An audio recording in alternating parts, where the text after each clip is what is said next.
Are you looking for an inspiring listen? Something to motivate you? You've come to the right place. Welcome to Women of the Northwest, where we have conversations with ordinary women leading extraordinary lives. Motivating, inspiring, compelling. But the passion for working with Latinos and the passion for really helping, it came at the Oyster Company. Because that's when I realized you have all these people that are here, that they just here because they want a better life for their families. They're not here to take anything away from anybody. And it's a hardship. You leave your mom, your dad, you don't know if you're ever going to see them. You leave everything that you know, food, everything that you know, just to try to have a better life. And then you don't understand the culture. You don't understand what you need to do. And that's when I realized that I'm like, people really need help understanding certain things. Yeah. People need guidance. Welcome, everyone, to Women of the Northwest. I have Norma Hernandez, shall I say it? Hernandez. She is here. We are sitting in my backyard in the sunshine in beautiful Brownsmead with little lambs out in the field and greenery and flowers starting to bloom. I mean, I tell you, it's looking pretty, right? It's looking gorgeous. This is the best decision to sit out here. I know. And just the fact that we can sit out here, that's pretty delightful, I think. It is. Yeah. It is. So, Norma, tell me a little bit about yourself. You are Puerto Rican. Yes. How did you end up, or why did you end up coming to the States? Oh, I took a little bit of a detour. Thank you so much for inviting me, Jan. This is awesome. Thank you so much for inviting me to your backyard. This is the best, being here. And so I was born and raised in Puerto Rico. I grew up in Rio Piedras, which is a part of Old San Juan. And at 21, I moved to, like every good Puerto Rican, you move to New York, you know. New York is the biggest Puerto Rican town.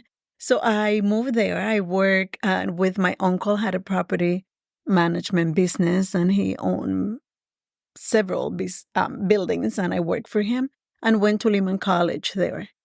And I was there for 5 years. Then I had a sister living in Boston, and my parents were living in Boston at the time, helping her with her 3 kids. So I moved to Boston after 5 years. I loved Boston. I never thought I would leave that city. I thought that was a great, great city. And I lived there for 15 years. But then someone invited me to come to the Northwest to visit. You're thinking all the way across the United States? In December. I saw the sun, I think, twice, maybe. And I was here for 2.5 weeks. And I just loved it. And my friend and her husband are like, why are you coming now? You know, it's raining. And I'm like, give me the temperature number. And they say, well, it's in the 40s. And I'm like, heat wave. It was like 10 degrees in Boston. I'm like, I don't care if it's raining. I'm like, come on. It is better warmer. than snow, huh? It's better than snow and a lot warmer in my brain.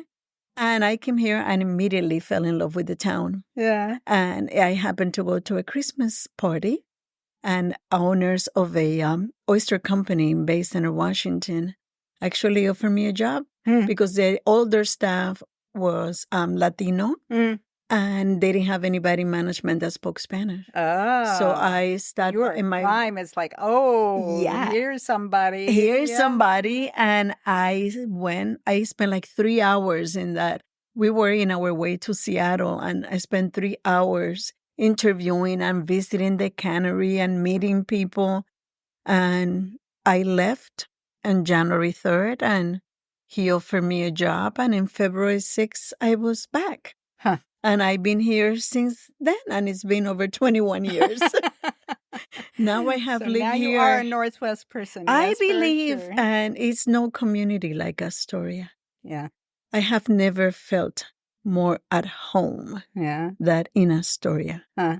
As much as I love Puerto Rico and I going on vacation, but Astoria is unique. Yeah.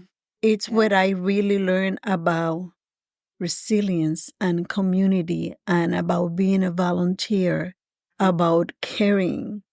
And I don't know if this is an off topic for somebody, but this is what I met the most giving, empathetic people that they were not affiliated to any religion. And like, oh my God, I met like the best atheist that I have ever. It was just something that everybody just really care about their neighbor. Kindness. That it was just so much love. I learned that I had to go with a lot of time to the supermarket because it's not an in and out thing. And I used to go in every day to get what you need. Yeah, it's not, you don't go in and out. Yeah. And I learned that if you say, how are you? People are going to tell you how they're doing. Yeah. So you learn how to respect that and how to honor it. And it was like, oh my God, I feel so at home here. Yeah. And all my friends in the East Coast and Puerto Rico, they had like a pool going. Some of them gave me 6 months. Yeah, how long before some you come of them back? gave me a year. And they realized that after 2 years, they're like, I don't think she's coming back. And then they started visiting and they're like, oh, I see. Now I see what it is. Now I see the beauty. Now I know why you love. And when we went to all these different places and people were so accepting.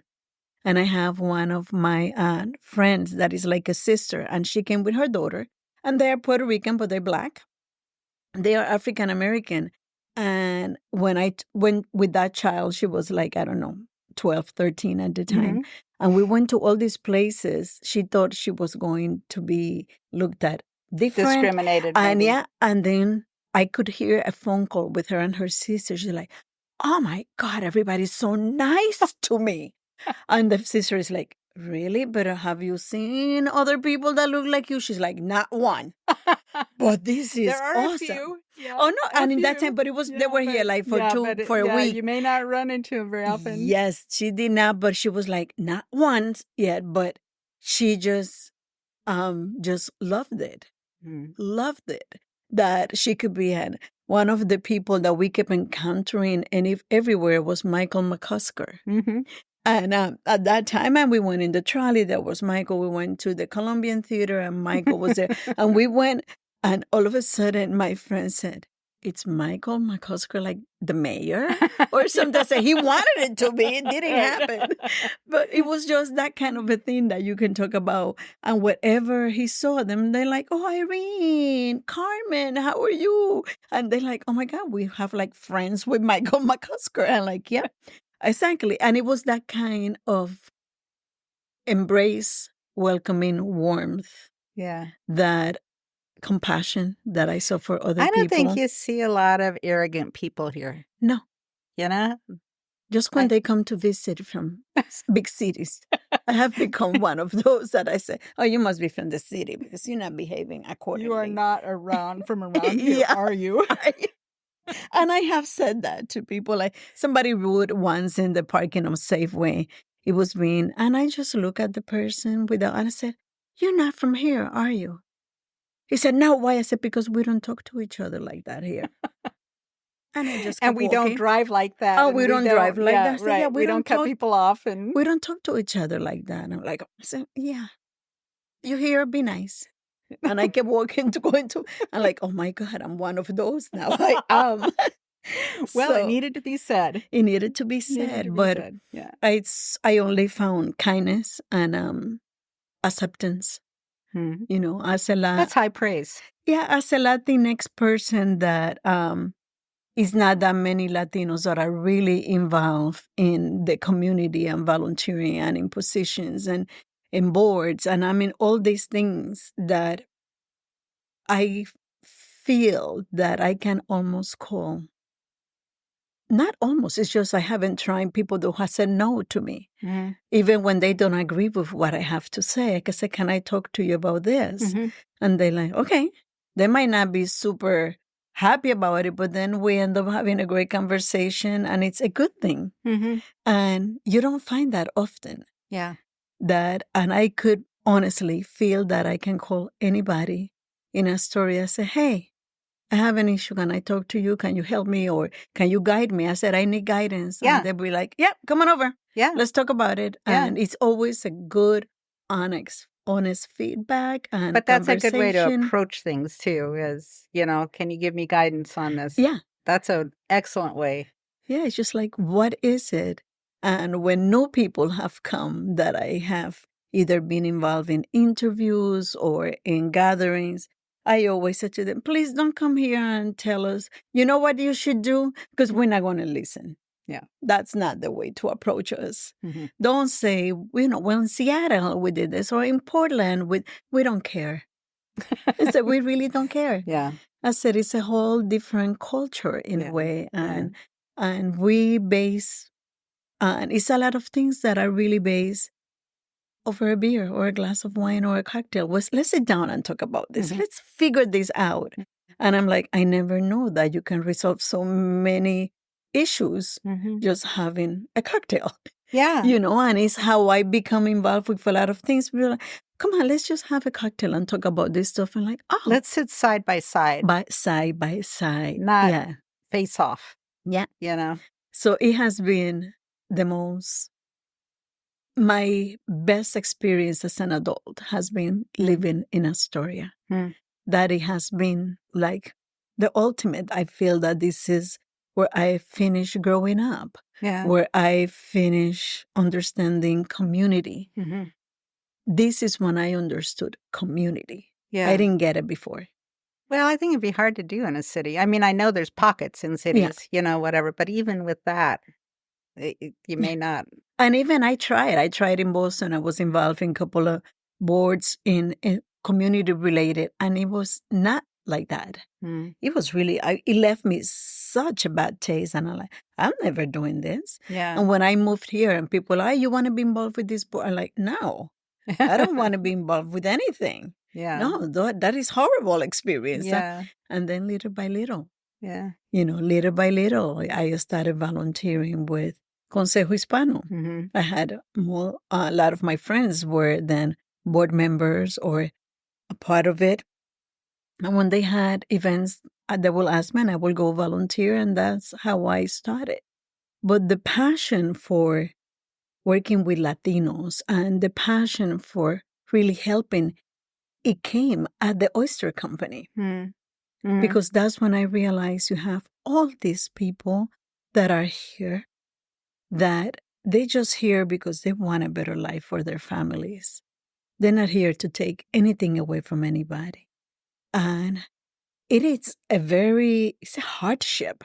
You leave your mom, your dad, you don't know if you're ever going to see them. You leave everything that you know, food, everything that you know, just to try to have a better life. And then you don't understand the culture. You don't understand what you need to do. And that's when I realized that I'm like, people really need help understanding certain things. Yeah. People need guidance. They need to be told, don't do it like that. It's just not respectful for the country that is giving you. And it was just that big realization that you're like, I'm needed. Yeah. And I can provide it. And of course, by being Puerto Rican, I'm an American citizen by birth. So I felt that I could be a voice because I had no fear. Right. And I think that is the number one thing. Is like, I never had a fear. I had nothing to worry about because I am an American citizen, and God knows that makes you a little bit cocky about it. I know what I am. So that needs to be protected and that needs to be dealt with. That, I could speak up. I could say this and I had no fear. And I'm like, if I can be a voice for somebody that cannot speak for themselves, I'm going to go all in. And many times I did. And I would go to like they say in Spanish, a la boca del lobo. I will go to the wolf's mouth. I will go to places that I was not really welcomed. But I'm like, no, I want to go. I have something to say. Yeah. And you just need to hear me. You don't have to like it. Yeah. But then don't say that you don't know the information. Right. You know. And if you don't say, who's going to say? Yeah, somebody. If it's not you, then who? And, I mean, somebody has to have the boldness to stand up and say, no, this is really what the issues are, And the misunderstandings and the misinformation, especially when it comes to fiscal responsibility. People will say, well, you guys don't pay taxes. And yeah, we pay taxes. No, but people are undocumented. No, they could pay taxes. They do. It's called an ITIN, Individual Tax Identification Number. We help them to obtain that number so they can do their taxes, so they can open a bank account. So we teach them how to be fiscally responsible with the town, with the city, with the place that they live in. How their kids can go to school. But I said that all needs to be thought. They just don't know that. Well, yeah, and it's not, and because there's a lot of differences in culture or even school or what's expected or how many hours or what ages or everything it needs to be, and many years ago, more 12, 13 years ago, always my pet peeve was when people say, if you are here, you need to speak English. And I'm like, well, I don't know about that. I said, the U.S. doesn't have an official language, actually. We don't. I said, you go to Puerto Rico, we have 2 official languages. I said, it's Spanish and it's English. I said, you have to. But actually, U.S. doesn't have an official language. And when people will say, no, we came here legally, I said, what year did your family come? Yeah. And there was, well, that was the biggest immigration here. It was no laws. That started in 25 or 26. There was no laws. They just got on a boat and came over. Yeah. I said, so we have to be careful when we want them to do things right, but we also know how cumbersome and difficult and the length of time that it takes. I said, but no, you cannot go about it that way. I said, that's not the right thing to do. And it is sometimes just to explain that to people. But I love when people say, well, my family came on 2010. I said, oh, that was the biggest immigration year up to date in the U.S. as in 1910. And they're like looking at me like, no, just Google it. Google it. It is just that, not knowing and trying to be so patriotic. Yeah. I get it. Yeah. I'm very patriotic about Astoria. Yeah. So I can understand having that to want to honor and respect and that, but we can also have to understand what it's around. It's just not only one little part.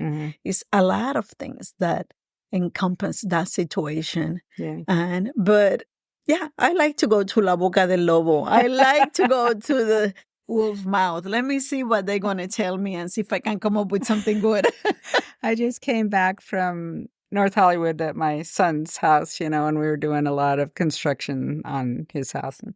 And I mean, I am totally the minority there. And just like I could probably count on one hand the white people that are there, but it isn't especially when you go someplace like LA or New York or any place, any big city, it's not just a bunch of white people anymore. And it's not just English. There's all over, all kinds of languages. And I have to tell you, I used to get a thrill when I moved here. This is so dumb. I used to get such a thrill to seeing the Job Corps, Tongue Point Job Corps bus go by, because that's the only time that it will see a lot of diversity. I'm like, oh, there they come. Oh, let me see. Oh, okay. Oh, look. Oh, that one is Indian. Oh, that one. Oh, It was like, I cannot believe I'm following the Job Corps bus so I could see diversity, I grew up in Scottsdale in Arizona, and I wasn't until I went to college that I saw anybody that didn't look like me, other than, I mean, there were a lot of Native Americans in my school, and, because we were right next to the reservation and Apache reservation. But other than that, I didn't see anybody. I never seen anybody black until I went to college. And that was in the big city, So it's just, those regions and the history of those regions. And it's just things that you learn about it and, and then you come. But yeah, I think Astoria has grown a lot in the last 21 years since I've been here. So you just started working at Consejo Hispano. Again. And what is your role there? Yes, I went back again. I was with them 4.5 years. Then went to public health, and now I'm back at Consejo. My title, it is Deputy Director. Our director is Jenny Poole Rodway, and she is awesome. This is a woman that I'm so excited to work with because she's so brilliant. Doesn't that make a difference to have somebody you work with that's inspiring and you feel like you are made of the same cord? Exactly. I'm like, oh my God, separated at birth. And her English is better than mine. That's the way I see it. And she's amazing. And I would not lie, Jan. That's the reason I went back, because it was her. When she talked to me about it, it was her. I wanted to work with her. I'm like, yes, this is somebody that I want to follow. I want to support.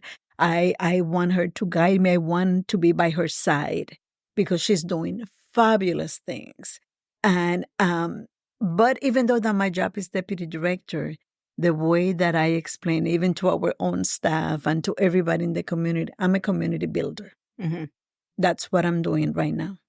I said, I'm not being no deputy of anything. I'm just being a community builder. It's just me. Yeah. With a title doesn't mean anything. Doesn't mean anything because for a long time, especially since COVID, the organization got a little bit disconnected from the community.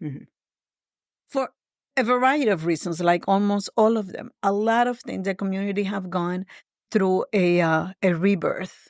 Now it had to change everything again. It had some issues, and they still kept on trucking. And now it's like, okay, let me show people that this is a trustworthy organization and it's worth their consideration and their time. And I have to say, and this is what I mean, people trust me. I have gone and no one has said, I don't want to talk to you, or I don't want to know about your organization. They all say, well, yeah, I don't know much about it, or I had a bad experience. I'm like, well, let's dissect it. Yeah. Let's see what we can do different. I said, I'm not saying we haven't made mistakes, but let's see how we can work this out. Yeah. So I tell the staff that I have had a lot of coffee in the last 5 weeks because that's how long. And I have a lot of coffee dates. And I'm like, my God, I hadn't had a lot of coffee. But it is just that, having those conversations. And I'm like, what do you think we are? Who do you think we are? Who do we serve? Yeah, start out and tell me what your idea is of what we do, and then we can go from there. And then we can go from there. Then we can clarify. And it's interesting. They're like, well, I didn't even know you guys were here. I'm like, well, why not? Have you looked into? No. Okay. So you haven't looked, but you just thought. I said, okay, I could see how. It's because we haven't had a presence in the community. But when it is one director running a big staff and expanding the organization, we have 12 staff. We have all these programs that we didn't have when I was there. I don't have half of the brain that Jenny has, I said, Jenny, I'm just the charming one. I'm always teasing her. You the brains. And she just laughs. She's like, oh, be quiet. Because I'm always like, you the brains. I can go out there and talk. You the brains. Yeah. But, she has done so much. So tell me about some of the programs that you do. Right now, we're doing a lot. We still do a tax assistance program, the VITA, together with the federal government. Is the federal program that they have that we help people. I think our last persons that we're doing taxes for, it will be next Monday. So it's for free. It's a service for free that we help all members of the community. It is a waiting list because we don't have that many volunteers to do it. But we have the assistance. We have a food box project that is almost coming to the end this last session, that we actually give food, culturally appropriate foods to families. Families were getting stuff that they did not know what to do when you go to a food bank. Macaroni and cheese boxes. Yeah, and they're like, no, we give frijoles. and we give them chiles, and we give them masa and oatmeal, things that they really could use. Yeah. So we started, and we got a grant to give them those foods. And we almost to the end of that grant and almost to the end of the foods Have that you we worked with had. the food banks just to Yeah, I know educate them that way? That, you know, Well, for I things think that are people that are donating to the food banks and I honestly don't know the answer if they have Yeah. done it, but I think that's why they went on in our own, that we wrote the grant and we did it, because it's like, okay, they giving food, let's do our part to help. Instead of going, instead of saying, you know what you should have here? No, it's like, well, let's do it ourselves. Mhm. So hopefully by the end of the year, we will write that grant again and we can get it renewed. So we have educational programs that we're trying to get off the ground, and we want to expand to other counties. You know, we serve over 15,000 people. We get That's Columbia. a lot of people. Yeah, we get Columbia County, we got Tillamook County, Clatsop County, and we have Pacific in Washington, Southwest Washington. So that way, we really try to help a lot of them.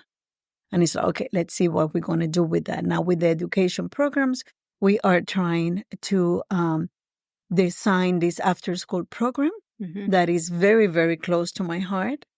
And also a summer program that we're trying to also get all the teachers trained and hire the right people, and just to get it to go. We have a weekly group of women, Adelante Mujeres, I believe is the name. And this is empowering women. They have 1 hour of Zumba exercise every week. And then we have a topic that we approach. And sometimes it's from the harbor, about domestic violence, or about safety, about all these different, what they want to talk about. It is, we bring the person to talk to them about. And that's once a week in Seaside, every Thursday night. So we keep trying to sell, what does the community want? The community want also help with OHP. We have somebody that it will help you to get your Oregon Health Plan application in, so you could get insurance. Now that everybody can have insurance. So we will help them with that. So we just try, okay, health insurance. We also give financial literacy classes. In some groups, sometimes they are in the Raymond, South Bend area, or they are in Tillamook. We have done it in Clatsop. Let's teach people about money. What do they need to do? How they can do it? What is a checking account? How do you work with that? Yeah. So the Latino community is very used to deal just everything in cash. And sometimes it's like, well, no, let's do something in a little Because bit your different. paycheck isn't going to be in cash. Yeah, it's not going to be in cash. So it's just teaching them what is financial issues, what is it that we need to do. Also, we bring the Mexican consulate. We try to bring the Mexican consulate once a year, and it could help them in their paperwork. Sometimes they need to renew their passports, their ID cards from voting for Mexico, or they need to any kind of paperwork. Something that families do here that like to do a lot is to have the kids have the double citizenship. The dual citizenship, it helps them in case, and let's be honest, in case that they get deported and they are with their child there, then their child can go to school and they don't have to start the process. So everybody is like pre-planning. It's a pre-plan just in case, which is sad that we have to do all this pre-planning for something that it may or may not happen. But you don't want to be caught in it and then don't have really the resource or the education to take care of that.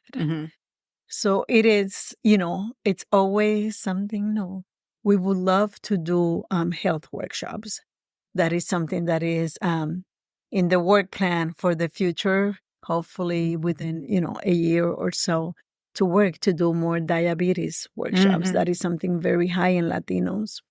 And just going more for the heart, going And for then the even diabetes. talking more about nutrition so that you don't end up That you with don't end up in diabetes. that situation. So it is Preventive. It's preventive. So we are trying to really see, what do you guys need? What do you want? How can we help you really achieve that multi-generational wealth? How can I help you to not always have to be in a low-paying job? How can we teach it through your kids? Mm-hmm. Okay, let me push the kids to do a little bit better. And on the same hand, we want them to integrate, but we want them to keep their culture. Mm-hmm. So in our summer programs, we're trying to do our schooling in the morning, but then in the afternoons, it will be dance, Mm-hmm. crafts, Yeah. history, music, everything that it will really give them a connection to the culture. Mm-hmm. Because that's something that we have heard families is like, well, we lose the connection. We lose the connectivity. We're losing that. Uh-huh. We're losing that connectivity. So how are we going to work with that? So Mm-hmm. we're trying to work with that also. Mm-hmm.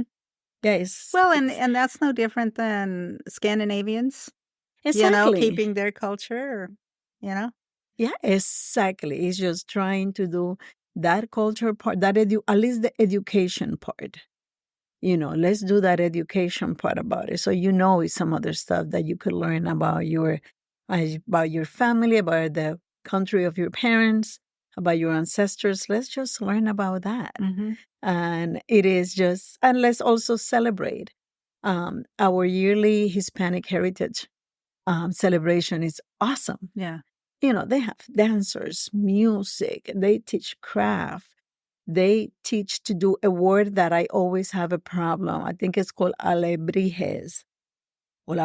I'm always have an issue. But actually, that is that mystical creature. You ever watch the movie Coco? Yeah. The dog. Uh-huh. That is an alebrije. Oh, okay. So that is that mystical figure or animal that is going to help you. Mm. So it is those little things that you try to teach your kids and the community and the parents also. Do you know about this? And some of them do not know.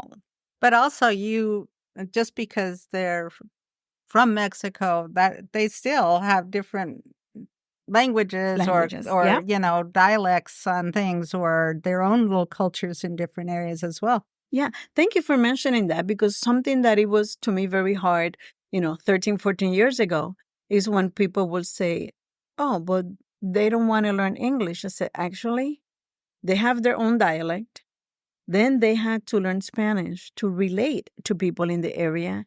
And now you want them to learn English just within a space of a couple of years. Mm-hmm. I always say, and it sounds bad, but I always say, so how many languages do you speak? Right. Usually I would get just English. I said, so don't, we cannot be asking for things that we cannot do ourselves. Yeah. Yeah. It's not going to happen overnight. It's not going to happen overnight. We got to give them time. Yeah. And it could be that, like some people that are not good for languages. Mm-hmm. That doesn't mean that they don't have a right to be better and to really get into progress and or deserve a better life and wish for a better life for their kids. Yeah. It's like, no, let's do this. Yeah. We can, but we have to lay down a little bit in the English part. It's like, come on. Yeah. Really? Do you have any stories of individuals that you've seen an impact with what you've been doing? Actually, an organization that you had, the 100 Women, and I told a story that now that person, I know the person, and probably when I have to give a report back, I think she's coming with me because I have a young girl, and she's married with kids now, 2 kids, and she was the young girl that at 9 years old, she was taking care of her younger siblings. And the way she explains it is like, I understood that what my parents were trying to do, they were working, but I was 9 years old. I should not have to be taking care of my younger siblings. And she gives so much grace to her parents. I had a conversation with her last week, and she gives grace, she gives love and empathy to her parents, even though that she realized I didn't have a normal childhood, because at 9 years old, I should not be taking care of a couple of younger part of children. that was normal for that part of the culture because they had to exist. That was all they could do. That's all they could do.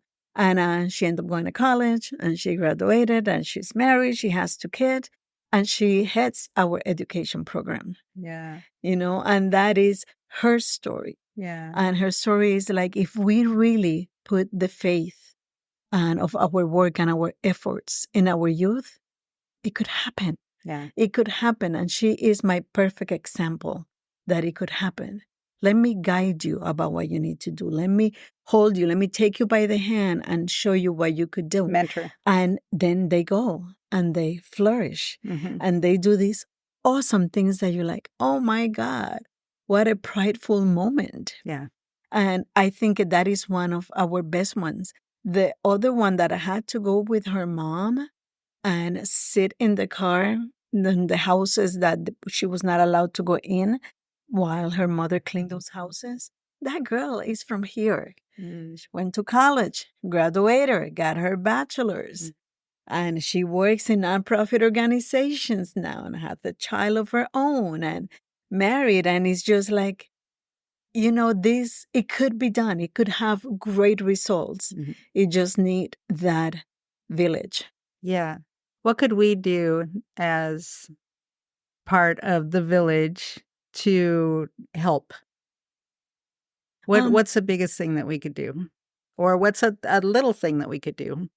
I would say make sure that people know we are around. Whoever, if you can give $10 a month, a monthly donation, all you can do is give to organization $10 a month, or give 100, give whatever, but make sure that organization like ours do not disappear, do not go down. The little thing that you can do is just give them a weekly thing of $10. It will be $120 a year that I give you. So, that is something. We have events. Be part of those events. Come, enjoy it, laugh, and stop by the office every once in a while and say, how you guys doing? Do you need a volunteer for anything? Sign up for next year to do taxes with us. We'll tell you where to get that training and give us, doesn't have to be every day. It doesn't have to be every week. You could tell us, I'm willing to give you this couple of hours twice a week. Mm-hmm. And I want to do this. I want to get trained to do these taxes. Tell me. And you just do that. Give me a couple of your hours in the wintertime when you really cannot do much. Just give us that so people can, because you're not only serving the Latinx community, because we serve actually with taxes everywhere that asks. So you serve in your own community and a lot of senior citizens. Mm-hmm. And we serve. So it's just like, let's get that. Let's make sure that, if you see us in a store struggling, don't become impatient. Just give us that grace that we're trying to figure it out. Sometimes we're just learning about the money exchange. Mm-hmm. Sometimes we're just trying to see if it's enough, or we're trying to see, is this really the product that I have? This is so different to what I'm used to.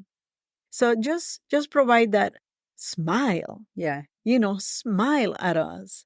It's just in that it's so easy. And people forget. People see somebody different. And I don't think they mean anything bad by it. But they just like it. So they don't, just a smile. And hola, everybody can say hola. Yeah. Hola. And just keep walking. You don't have to stop. You don't have to do anything. Yeah. But just to, the same way we look at people, just say hi without knowing them. We can say hola and just keep on walking. And it's just about make everybody feel community. Mm-hmm. That's how we can make them feel part of that community. Just that smile and that hola. It will take us a long way. We will go far with that. We sure will. Yeah. What kind of vision do you have? What's on your dream list? In my dream list, honestly, I really want to support my executive director, Jenny, in her goals. I just came into the organization, and she has a series of goals about expand programs and making sure people know about us, to have a newsletter that people can join. And I think also go to Consejo Hispano and put your address. Keep me informed because we do send notices. It's like we want to do that newsletter and keep expanding these youth programs. Mm-hmm. For us, it will be less work on the youth, less work in something that we can still have time to really guide and support Mm-hmm. to have a better life. I said, Daddy will be the one. Just make sure, go to consejohispano.org. Just say, oh, get me into the newsletter. Give me whenever you have. What are you doing? What is not? And if you have something that you want to do within the next couple of weeks, I do have something that you could do within the next couple of weeks. So we have event. So just make sure that you visit our page. See, oh, what are they working on? What are they doing? What is it? And just offer. Yeah. And we will find something that you can help us, definitely. Yeah. Okay. Well, Norma, this has been very educational and a pleasure, a real pleasure. It's such a pleasure, Jan. Thank you so much for taking interest, not only in me as a Latina, in our organization, to be a supporter, to be a voice for us, and giving us the grace to be here. And and thank you for being in this. I didn't know you can order days. Now I know I'm going to call you. Can I order one of those days that I could sit? Yeah, I'm in charge. Yeah, you're in charge. Good job in this beautiful day to be here at your home. Thank you for. I'm so glad it worked out. It worked out awesome. Yeah. Thank you so much, and keep doing good things for women. Yeah. We have a lot of great women in our community. Yes, we do. And it's and that is something that I did say the other day. I said, oh my God, you have Yana in the Northcote Food Web. You have Jennifer Crockett in the Liberty. You have Viviana in Class of Community Actions. Like, you have Jenny, and you have like all these women that I'm like, OMG, this is a great moment to be involved in the community. Yeah. It's these powerful women just saying, here we come. And everybody works together. Yes. Nobody is territorial. It's like, okay, I'm doing this, but how could we help you between what we're doing? What we're doing. Yeah. And that's exactly what I love about it. Yeah. That I have been able to have conversation with all those women that I just mentioned, and they are like so on board in collaborating and doing things and doing great things. And I want to be part of it. It's my community. I know. And I love it. I love it. Yeah. I love it to be part of all these awesome, smart women that want to do great things. Yes. Thank you. You're welcome. Thank you.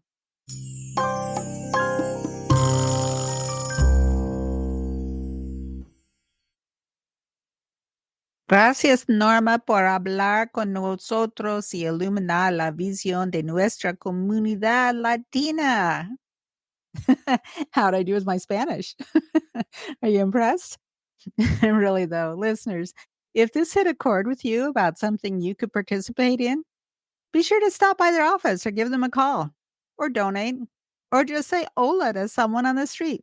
It would be a chance to maybe meet some new friends.